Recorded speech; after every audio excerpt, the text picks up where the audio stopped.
Rio de Janeiro, vice na chapa de Jair Bolsonaro na corrida à presidência da República. General Braga Neto afirmou que o que se viu no Rio, em São Paulo e no Distrito Federal durante os atos de 7 de setembro é a prova real de que as pesquisas eleitorais estão equivocadas. Braga Neto afirmou ainda que Bolsonaro tem chance de vencer as eleições já no primeiro turno. Rio de Janeiro, Rodrigo Viga. Gritos de primeiro turno ecoaram nesta quarta-feira em Copacabana, que estava lotada.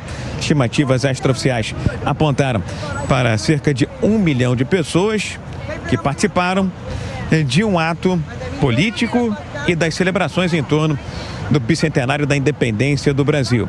Era uma demonstração do público que lotou Copacabana, que confia na vitória do presidente Bolsonaro, ainda no primeiro turno, na corrida presidencial. As pesquisas tradicionais de opinião têm mostrado que Bolsonaro está em segundo lugar nessa disputa, atrás do ex-presidente Luiz Inácio Lula da Silva. Mas Bolsonaro e o Palácio do Planalto frequentemente contestam os resultados dessas pesquisas tradicionais de opinião. Quem também fez isso nesta quarta-feira aqui em Copacabana foi o vice na chapa de Bolsonaro, General Braga Neto. Ele afirmou que o público presente no Rio de Janeiro, em São Paulo e em Brasília foi uma demonstração da força que Bolsonaro tem e terá nas urnas. Ele foi mais um a apostar na possibilidade de Bolsonaro vencer as eleições no primeiro turno. Eu nunca vi tanta gente em Brasília e aqui no Rio numa manifestação como essa. Na minha avaliação, sim. O que eu vejo na pesquisa não é o que eu estou vendo na rua. Ô, Mota, você gosta do nome do general Braga Neto como vice do Bolsonaro nessa tentativa de reeleição? E acredita, como ele, que pode ser resolvida no primeiro turno a votação? Eu acho o Braga Neto um excelente nome e acredito sim. O que eu vi ontem, eu repito, eu frequento manifestações desde 2014, já fui a vários réveillões na praia de Copacabana, nunca vi tanta gente quanto tinha ontem. Não era só na praia, no local do ato cívico, mas também nas ruas. Durante a motociata, eu recebi inúmeros vídeos de amigos que acompanharam a motociata de vários pontos. Todos os locais estavam cheios de gente. Aqui a minha região da cidade praticamente parou. Se isso não é um sinal de apoio popular maciço, então eu não sei o que é. Agora, Diogo, várias pessoas ligadas à campanha de Jair Bolsonaro se manifestaram sobre as pesquisas eleitorais, indicando que os números não representam a realidade. Agora, a possibilidade de vencer em primeiro turno, como disse Braga Neto à reportagem, seria um exagero? Seria realmente surpreendente. Veja, Daniel, ontem mesmo, após comentar pesquisas, né, a gente tem pesquisa quase todo dia sendo divulgada, né?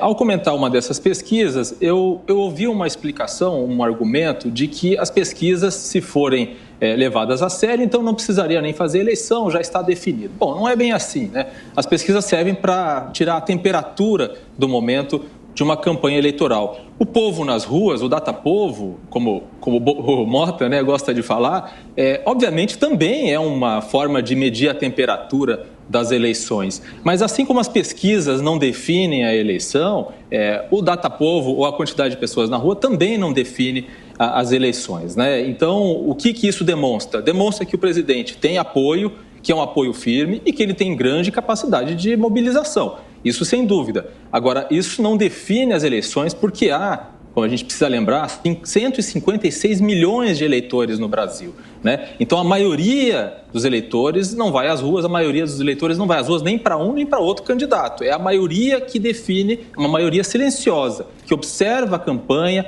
avalia os candidatos e no dia das urnas vai decidir. Ô, Mota, o que é exatamente o datapovo, hein? E também porque alguns apoiadores de Bolsonaro questionam algumas pesquisas. Olha, o Diogo tem razão quando diz que nenhuma dessas coisas, nem pesquisa, nem povo na rua, define as eleições. O que define as eleições são os votos contabilizados, né? Daí a importância do dia das eleições. Agora, eu queria chamar a atenção para 2 pontos, Adriana, respondendo a sua pergunta. Primeiro é uma pergunta sincera. Qual é a utilidade para o eleitor das pesquisas de opinião? Ora, o eleitor, isso acho que todos nós concordamos, ele deve definir o voto dele baseado nas características do candidato. Ele deve analisar, o candidato é honesto, é sério, é preparado, ele representa os meus valores, então é nele que eu vou votar. As pesquisas de opinião para o eleitor deveriam ser irrelevantes. No entanto, como o Diogo diz, todo dia a gente tem, não é só uma nem duas, são várias pesquisas de opinião. Então, qual é o interesse de pessoas, de entidades, em fazer essas pesquisas e divulgar essas pesquisas com tanta frequência? O segundo aspecto que eu chamo a atenção é que não se trata apenas de povo na rua, se trata de uma quantidade nunca antes vista de pessoas na rua mobilizadas em defesa de um governo, né, que são coisas absolutamente inéditas, participando do resgate de um sentimento de nação.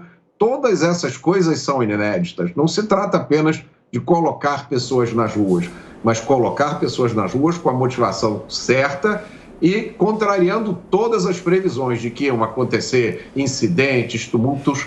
Isso na minha humilde opinião, conta muito. Agora, Diogo, tem um contingente que demonstra apoio ao presidente Jair Bolsonaro, essas pessoas que vão às ruas, às manifestações. Agora, também técnicos e integrantes de campanhas dos adversários entendem que há aquele eleitor de Bolsonaro que esconde o voto, que não demonstra o apoio ao candidato à reeleição.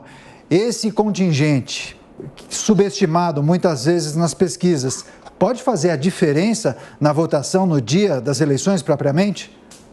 Com certeza, Daniel. É como eu disse, né? São 156 milhões de eleitores ou pessoas aptas a votar. É um número bastante significativo. Então, se a gente pega aí, levando em conta que algumas pesquisas indicam aí 37% de intenção de voto para o presidente, é muita gente, né? É muita gente. Então, claro, se você tem ainda uma capacidade de mobilização muito grande, e isso o presidente definitivamente tem, ele já demonstrou isso no ano passado, no 7 de setembro do ano passado, é claro que isso vai gerar essas imagens que, obviamente, serão utilizadas aí na campanha do presidente Jair Bolsonaro. Agora, existe essa possibilidade, né, de ter um contingente subestimado nas pesquisas, e existe, além do fato também de que as pesquisas são baseadas em um censo demográfico ultrapassado. Vamos lembrar aqui que o censo está atrasado no Brasil, né? Então, isso pode também refletir na metodologia das pesquisas e também demonstrar, no dia das eleições, pode vir um resultado um pouco diferente do que a gente tem visto. Mas, vamos dizer assim, existe uma ciência por trás das pesquisas. Obviamente que elas não são 100% garantidas, tanto que elas têm margem de erro. Ô, Diogo, ainda você, então, te repasso a pergunta que o Mota fez. Para que servem as pesquisas? Qual a utilidade delas para o eleitor? Algumas são confiáveis? Como decidir? Com certeza. Bom, a gente pode avaliar as pesquisas pelo histórico delas. Então, aquelas que são mais tradicionais, existem há mais tempo e estão sendo avaliadas há mais tempo, elas podem, obviamente, servirem de parâmetro, né? A outra questão é ver como elas foram utilizadas nas últimas eleições, por exemplo, em 2020, para a prefeitura, se elas tiveram um bom índice de acerto. A metodologia que elas utilizam, o tamanho da amostragem que elas utilizam e assim por diante. Para que servem as pesquisas? Elas servem muitas vezes para, inclusive, embasar a estratégia de campanha dos candidatos, servem para as pessoas, né, terem uma ideia do que está acontecendo e também entenderem, né, por exemplo, o perfil dos eleitores, tentar se identificar com aqueles que estão ali declarando seu voto àquele candidato. E no segundo turno, elas servem também no primeiro turno, elas servem também para indicar o voto útil, né? Para aquelas pessoas que não querem esperar o segundo turno para decidir qual é o melhor candidato, qual é o menos pior, as pesquisas servem para elas pensarem se no primeiro turno elas já vão tentar decidir de uma vez por todas. Eu sou contra, eu acho que o primeiro turno serve para as pessoas votarem naquele candidato que elas realmente acreditam que será o melhor para o país. Tá certo. Então, rapidamente, Mota, só para arrematar, você acredita que Tebet e Ciro terão suas candidaturas esvaziadas justamente por conta desse voto útil que trouxe Diogo Schelp? 30 segundos.